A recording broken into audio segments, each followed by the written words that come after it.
Hello, everyone.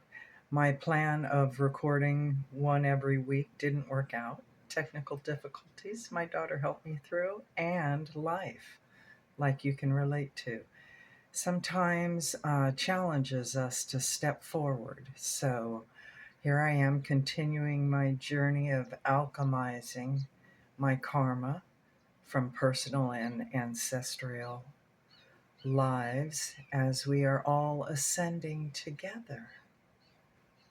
This story is about Daniel, victim, shaman, truth of love.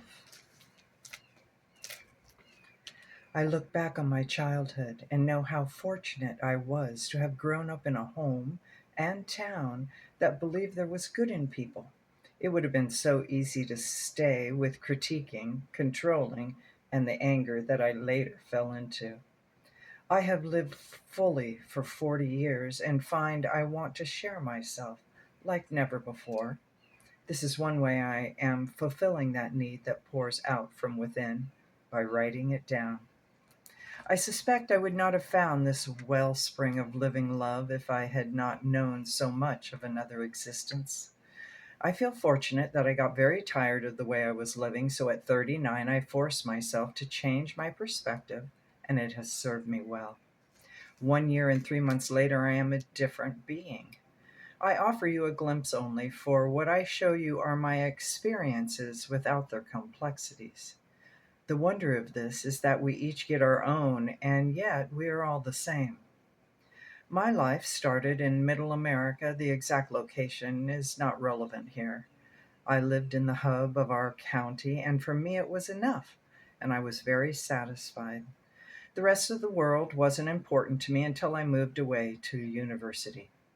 I found the love of my life in my hometown and had my future with her completely planned out.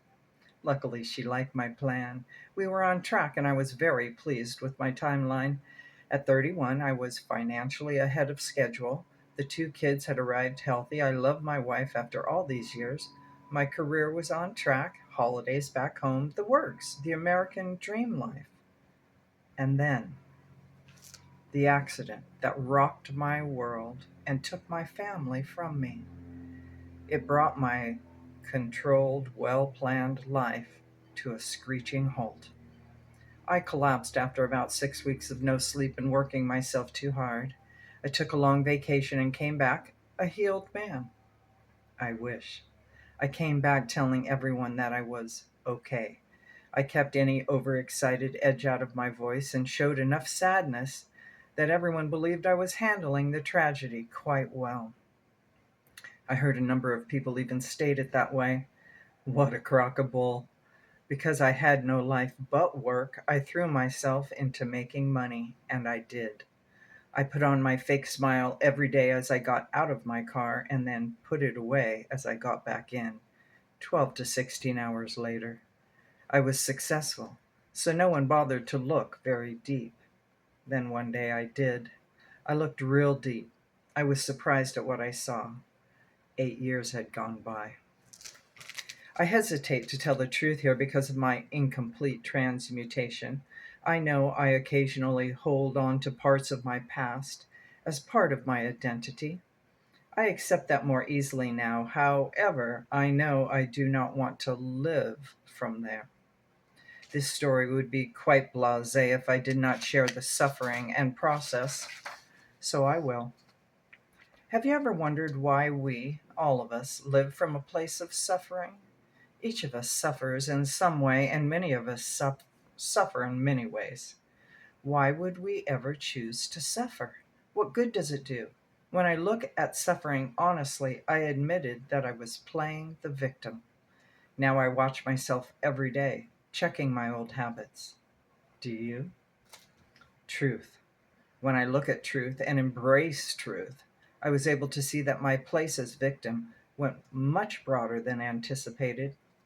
I had to look at my need to control, my push for accomplishment, how I felt good with every compliment, how I hated other people's disapproval, how I felt everyone judging me, how I judged everything I saw, how a small untruth had such profound impact, reflecting what I thought about life's situations, living from this place of acceptable suffering, and how not living in complete truth became a burden of deception.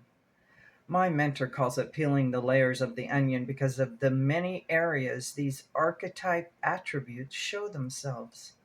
It has been real work and the most rewarding of any I have done. As a kid, I believed them, all those examples of the American dream. I fell for the illusion that if I fulfilled those expectations, then I would be a good person. Good for my wife, good for my children, good for my family and friends, good for my church, good for my town, good for my country.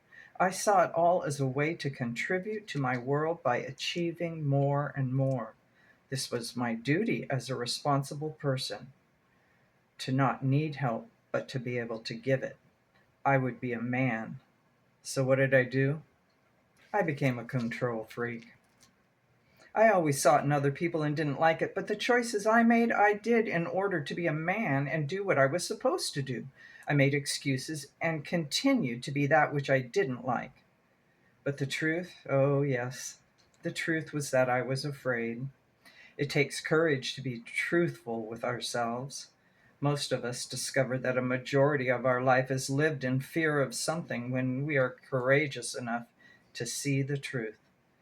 That ruling aspect of fear has created a world that none of us want to live in.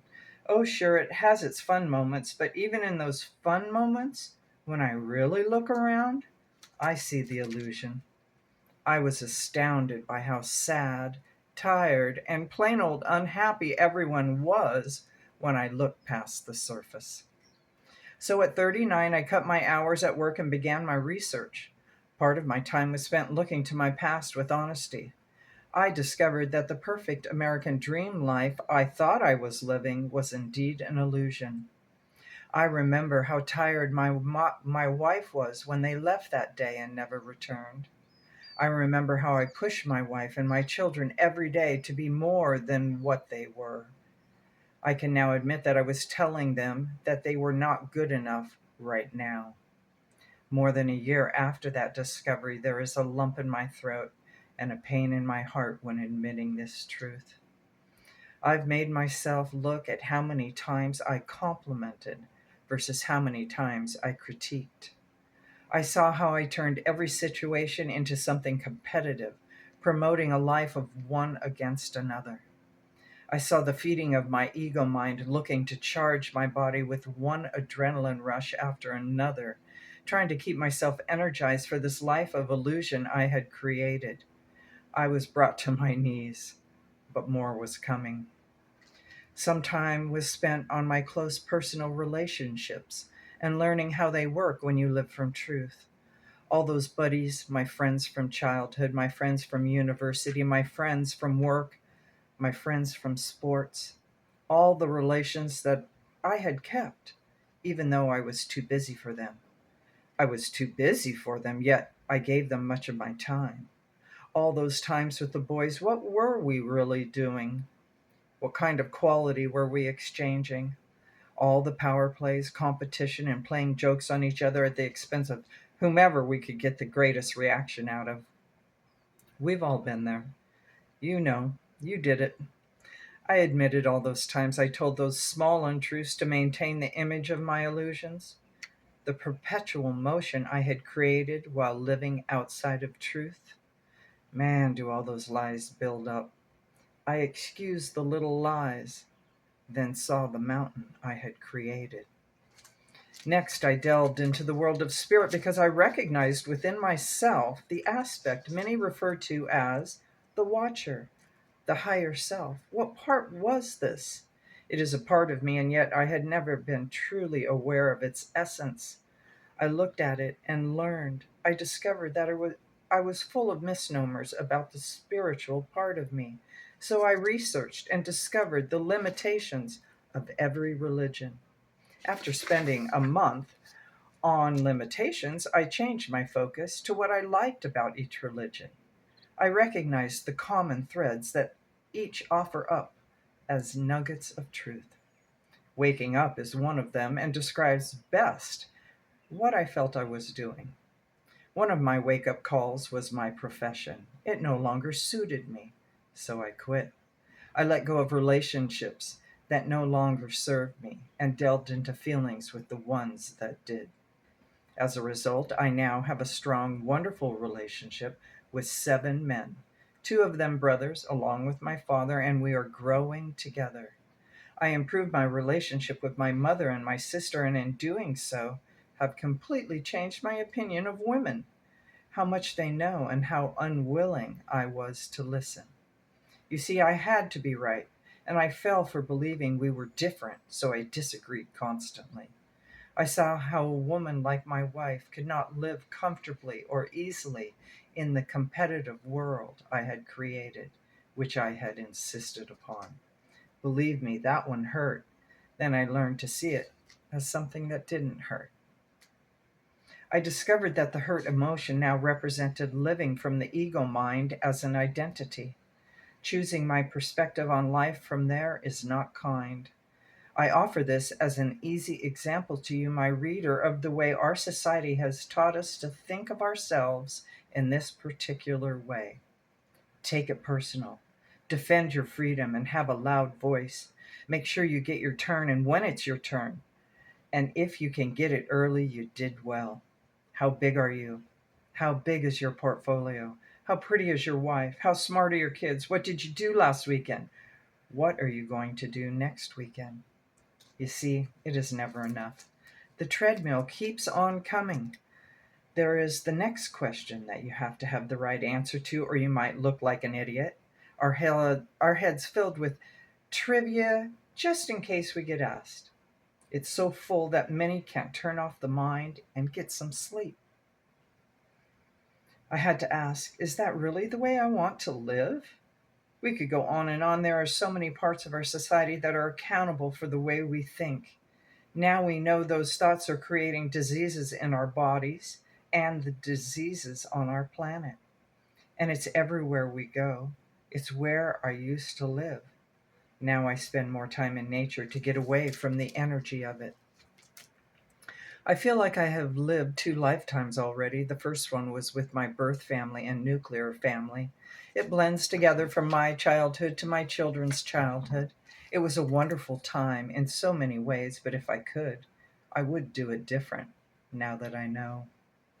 My second life was my time of intense suffering lasting 9 long years. I consider myself fortunate that I did not become unproductive during my time of suffering, as many do. It has allowed me to take these last few years and do some of the work I feel I want to do on myself. They say our journey at Earth School can be done with ease. For the first time, I believe that to be true and possible. I believe there is hope for our planet, for our grandchildren and our grandchildren's grandchildren. Why? I have changed, and I will continue to do so, because you feel the same way as I do. We know that what we have been doing does not work. Many of our wise teachers say that we live our life from one of two perspectives. Our decisions, our attitudes come from either fear or from love. My examination has concluded without a doubt that this is true for me. When I was willing to be truthful about my responses and decisions, I saw I always choose a perspective to see that content from. That perspective, my choice by free will that I do 1,000 times a day, always comes from who I think I am. It had to be my first responsibility. I will make life choices from the broad understanding perspective that I now believed was me. That discovery helped me understand free will at a new level. It freed me to change my life in a way that I did not think was even possible. I could choose to allow and receive every new moment for the rest of my life. I could choose to worry about all the uncertainties of my future and mistakes of my past. Making decisions each day to avoid some unknown future catastrophe, anxiously filling my days with the worry over this and that, being a busy worker bee, like most of my countrymen and women do. It has become the acceptable dysfunction, and our children pay the largest price. Quantum physics and our most scientific minds have discovered that everything is energy vibrating within space. They know we influence energy by how we think, yet most of us don't know that. Every thought is energy and releases a chemical in our brains that travels down pathways into our bodies. We really are what we think, and quality far exceeds quantity. Einstein's discovery that energy, E, equals mc squared, has been proven. We know 99.9% of every atom is space and surrounded by 99.9% of space. In truth, we consciously live within an energy body of color while we float through space. My finite mind had some trouble with that one. But with this discovery, I was led to the next truth. There is a universal system that is a hidden secret. Every experience is a test to see where I am living from in that given moment. What energy am I bringing to this moment? Free choice is ever present, and the reason why I am responsible for me. Therefore, I no longer engage in the blame game. I look to self to see where the experience before me is coming from. I listen to the signs of my body's energy system. What lesson is to be learned? What life experience potential is before me? It is from here that I share this next revelation. It was a wonder. Instinct flushes my nerves to full attention. I have learned to notice these signals. It started with prickles around my ears and neck. I heard a voice and it moved me. It sparked me down to my toes. Never once had I thought such a response would be possible. Curious to know its origin, I turn and find no one matching its essence. My brother's backyard was reaching its limit. Winding through the guests like a scout on a mission, I listen. No, not yet. I look one last time when I reach the door to see that I miss no one. There is a gentle murmur coming from the kitchen. Ears prickle. My nostrils flare and a small grunt almost escapes. I am pulled forward. I know this opportunity is rare, and I would like to take it slow. I want to be able to remember. A burst of laughter from the group of women working together brings a big smile to my face, and yet I know not one word that was shared. I can feel the waves of pleasure coming down the hallway. It pulses and saturates my cells with life force. The house glows, and the moment to turn the corner is open, yet hesitation holds my feet in place. I know this rush I feel is momentary, but it gets my attention. I can feel my expectations of wanting my perfect female partner slip in. A woman who is beautiful and smart and also available and respond to me in the same fashion that sweeps my heart rate into overdrive. I know I should know better, so I stay. I need to compose myself before I dare enter. I decide breathing might be a good start to regaining my equilibrium, so I lean back against the wall and take a few big gulps. And then there she is, saying hello to me. The leftover joy and pleasure was still sparkling in her blue eyes. Knowing eyes, eyes that know of the mystery. I look and open to her. Brutal honesty. We share a smile. And her pause en route to the yard moves to stay. No words yet, not after the hellos, but something. The tingling in my hand prompts a lifting, and I move gently to her hand, just the fingertips. Two small gasps, pleasure rolling through the connection, and then the naked test. Is truth possible? Two humans, no matter the preparation, vulnerable in this wise truth called love? The party is forgotten as our fingers entwine like a well-made rope. It's a natural fit, and the walk that follows is a rhythm that soothes our souls. We have both been waiting, watching, preparing, exercising patience for years now. Not many others were looking for what had been calling to us both. We know we have shared a deep love before. From where or when does not matter at present. Our laughter and joy is gentle, nothing wild. No rush of sexual attraction that makes me not really me. I feel the love of my Creator by holding her hand. How or why is just not as important as my cherishing this precious soul, this precious moment. I absorb, she smiles. I send her my love, and she flushes. We have connection, and I know I will never want to turn from this woman before me. The presence surrounds us as we generate more by being near. In this glow, we return to the party. In minutes, the others feel its effect. The light of love lifts everyone in its midst. It is strong and flowing. Couples naturally drift towards one another to embrace, to connect in love, and allow all other emotions to be set off to the side. Someone changes the music, and singles also pair up. Everyone dances. Our rhythm finds the others. We are all in sync under a dark, starry sky. There is a gentle quiet felt by everyone. No one intrudes into this soothing silence as we all drift towards our homes. She comes home with me, a miracle, for neither would normally choose to. There is no doubt that it will be here in the home I have prepared for us that we can begin this journey of being together. I knew I was getting the place ready for this, and now all that attention and work allows me to share more of the living of life. She knew deep down that it was part of what we would share. It moved me to hear that she was seeing the importance of the potential we had before us. We each knew we were wanted and deeply loved because we could feel it in every glance and touch we gave to the others, so the pleasure was theirs as well. A cycle that creates incredible energy. We shared our energy, our bodies, our desires, our fears, and we laughed until we cried away all the pain of living so long without this connection. Both of our journeys had developed the ability to deliberately generate a flow of energy through our heart space, and so we practiced it together. The heart space, like a big energy generator, can then be expanded exponentially when focused with another. We rode the waves of every expression of love that we felt inspired to.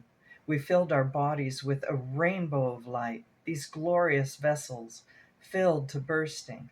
I felt the heightened vibrations working their way throughout regions of my body as it healed old wounds.